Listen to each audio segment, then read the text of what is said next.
యెషయా 26 అధ్యాయంలో ఒక వచనం రాయబడి ఉంది.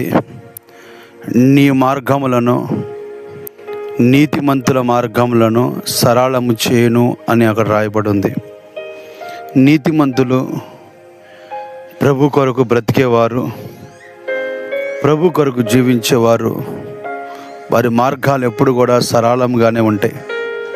ఒకవేళ నువ్వు నడిచే మార్గంలో ఎన్నో ఆటంకాలని కనిపించవచ్చు, ఎన్నో అడ్డుగోడల్ని కనిపించవచ్చు, కానీ ప్రభు అంటాడు, నీ మార్గాన్ని నేను సరళం చేయబోతున్నాను. అవి ఎంత కష్టమైన మార్గాలైనా కానీ నేను నిన్ను ముందుకు నడిపించగలిగే దేవుడను. నువ్వు నా యందు భక్తి కలిగి, నా యందు ప్రార్థన యందు, నా యందు విశ్వాసం ముందు కొనసాగించబడు. జీవం కలిగిన దేవుని సన్నిధిలో ఆయన పాదాల కింద మీరు చేర్చబడినప్పుడు ఆయన మీ మార్గాలను సరళం చేస్తాడు.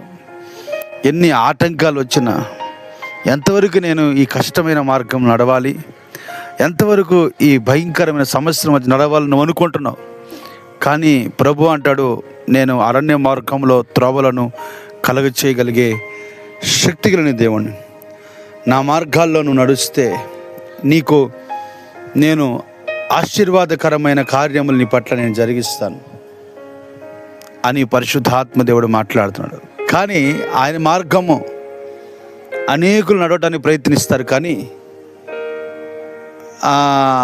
వాళ్ళలో కొంతమంది మాత్రమే నిలబడగలుగుతారని దేవుని వాక్యం తెలియజేస్తా ఉంది.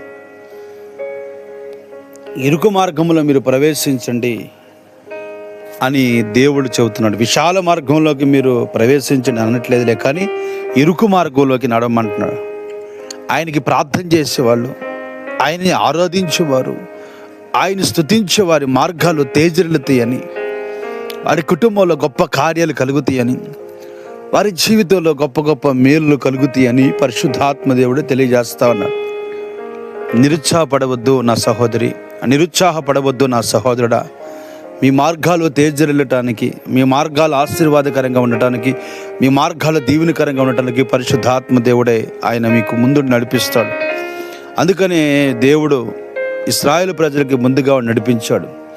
పగలు మేఘస్తంభంగా, రాత్రి అగ్నిస్తంభంగా నడిచి వారికి తోడుగా ఉండి వారిని గొప్ప విజయాల వైపు నడిపించాడు, గొప్ప ఆశీర్వాదాల వైపు నడిపించాడు, గొప్ప దీవెనల వైపు నడిపించాడు.